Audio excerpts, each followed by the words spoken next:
Human Accomplishment by Charles Murray. I've mentioned this book several times in my videos, but I've never gone into it in any depth.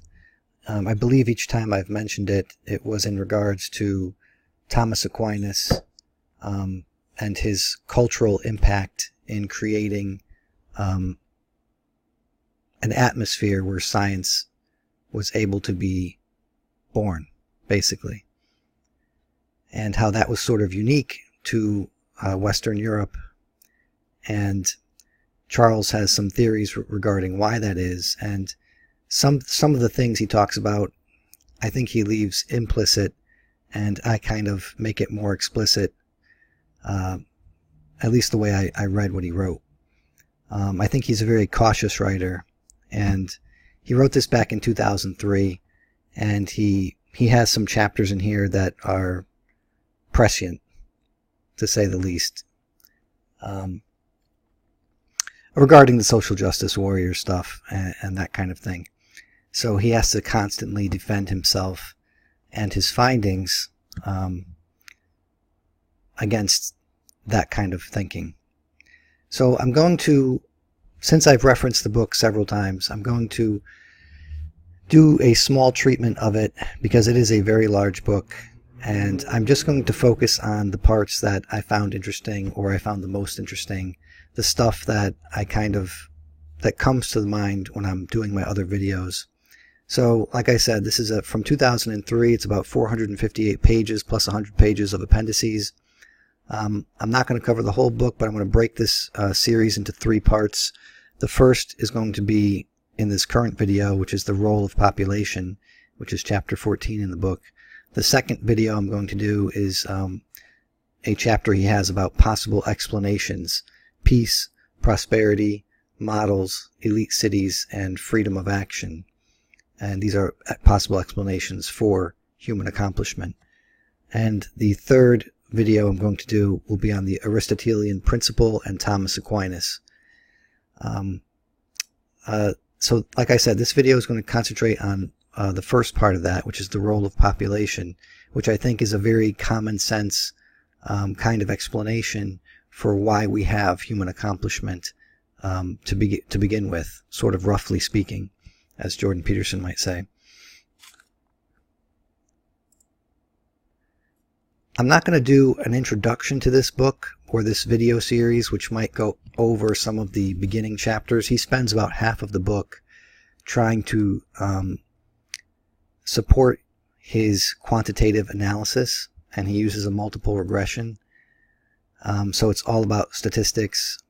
And so he has a sort of, like I said, a quantitative half of the book, which he argues for in the first half of the book.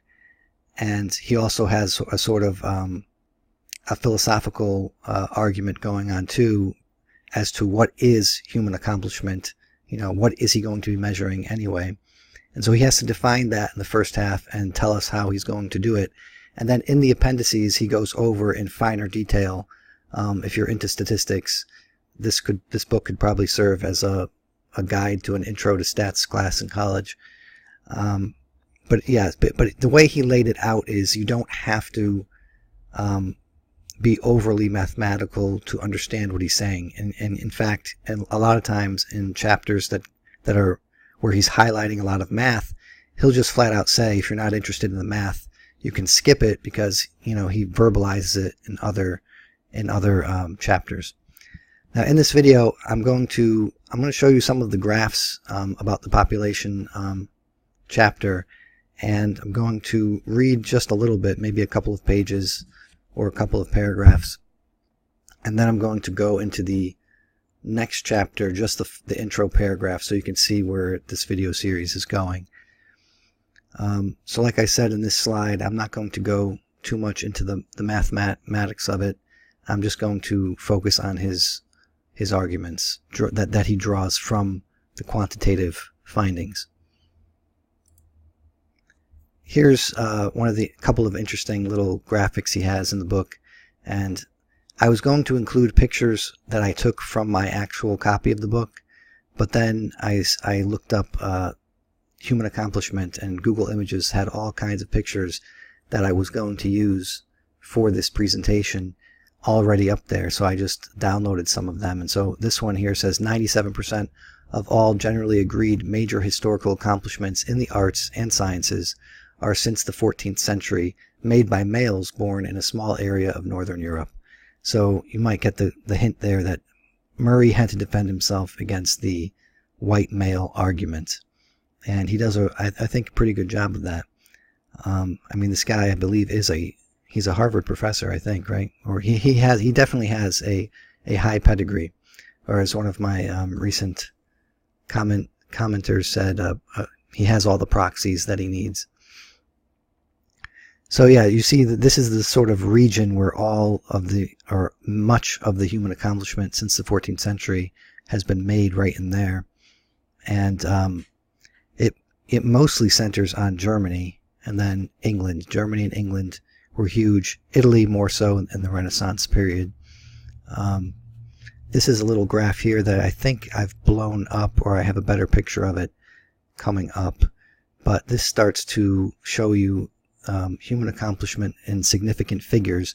Now he calls significant figures would be someone like Leonardo da Vinci or Albert Einstein.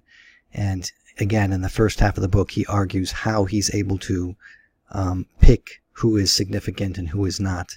But like I said, I think that's more of an intro video that I don't feel is necessary to understand what's going on here.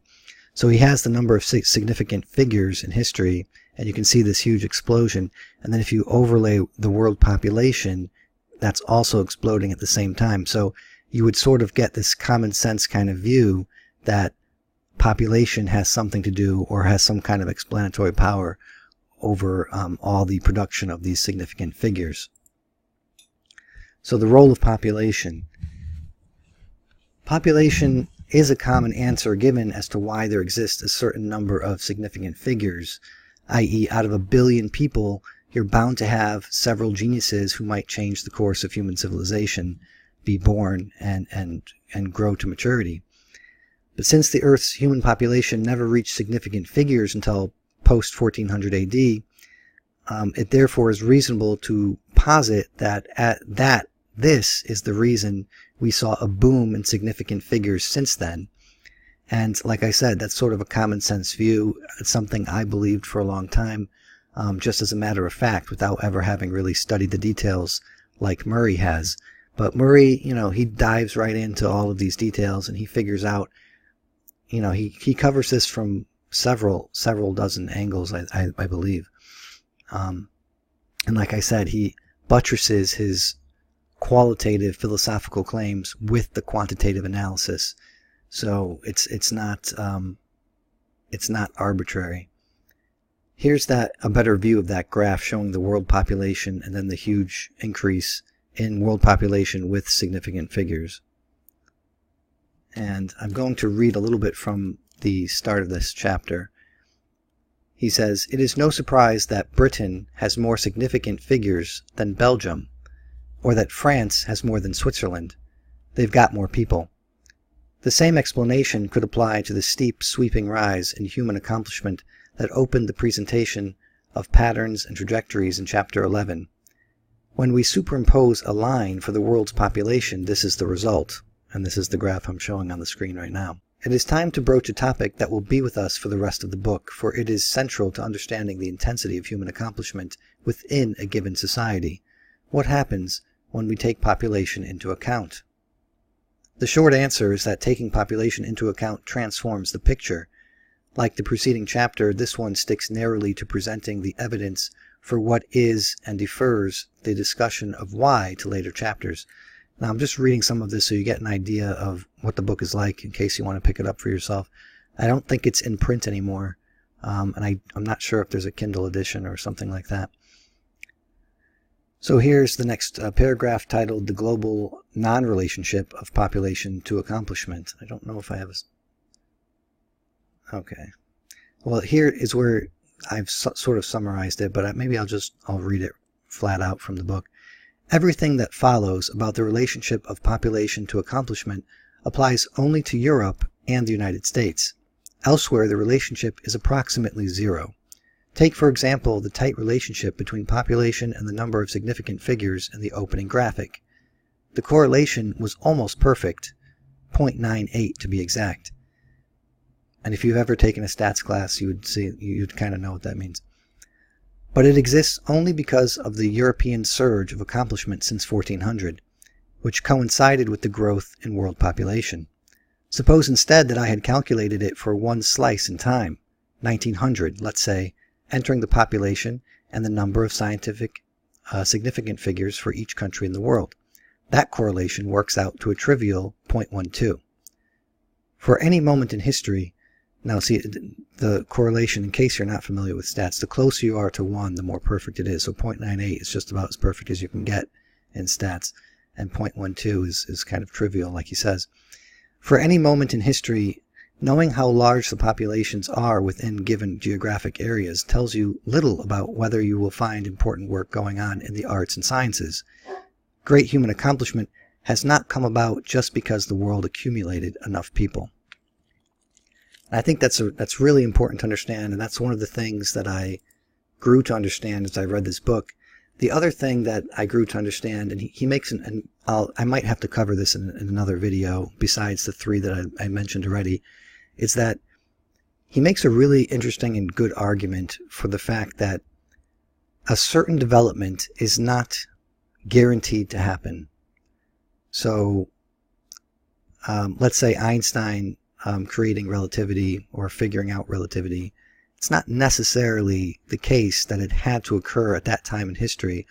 The only thing about that is that I think wherever you find people independently discovering something around the same time, then maybe it was likely, because there's sort of like a chain of reasoning, especially in mathematics and physics, where you have one link of the chain, the next becomes sort of visible to you. But other people, like maybe perhaps in the arts or music, like Beethoven, the Ninth Symphony was perhaps never going to be written unless Beethoven did it. If Beethoven didn't come along and all these things sort of happened to him, you would not have the Ninth Symphony. Now, how much this transfers down to technology and medicine and all that kind of stuff, I think he gets into the details earlier on in the book. But again, it's been a while since I've read this book, so maybe I'll save that for another video before I say something that I don't quite remember exactly. Here's a bunch of pages that are around this chapter, and you can see how he breaks out Europe, and he has all these little graphics showing the exact centers of significant figures. And it sort of reminds me how, obviously this is a cultural thing, but it kind of reminds me of how it could be genetic based too, how there are certain genes going around this area and producing these geniuses. But again, he has several theories about this that I'm going to get into with some of the later these next couple of videos. And I'm going to read just the introductory paragraph to this next chapter, and it's entitled Explanations Part 1, Peace and Prosperity. Seeking to explain the kinds of data that I have laid out in the last 2 chapters, the social sciences turn to a list of usual suspects. Economic conditions, political conditions, social conditions, and demographics each offer variables that are likely to be correlated to some degree with accomplishment in the arts and sciences. The task is to decide which combination of those variables does the best job of illuminating the underlying processes. In this and the following chapter, I use qualitative and quantitative arguments in tandem. The problem with the quantitative technique, multiple regression analysis, is that it requires extended technical explanation. You may reasonably ask whether you need to work through all that to understand the conclusions. The answer is no. The explanation of what is going on can be stated quickly and clearly. The quantitative analyses are valuable because they substantiate the conclusions. The material is too important to consign to an appendix. It is the quantitative analysis, not the narrative account, that makes the conclusions credible. But I begin this and the following chapter with self-contained, non-technical discussion of the results, and you will be able to follow the subsequent chapters if you choose to skip the rest. For those prepared to make the investment, I have tried to make the quantitative portion of each chapter understandable to those who have no background in statistics. And as someone who has taken only one stats class in college, I can confirm he does make it, pretty understandable. So again, if you're into this kind of thing, you might try to look into this book, or maybe just give a couple of my videos a listen to. I hope to get them out in the next 5 or 6 days, and then you'll have a better understanding of why I keep saying that, you know, Thomas Aquinas is such an important historical figure, and why the Enlightenment is heavily influenced by this Christian culture. So if you like any of this, please like this video and subscribe. Thank you.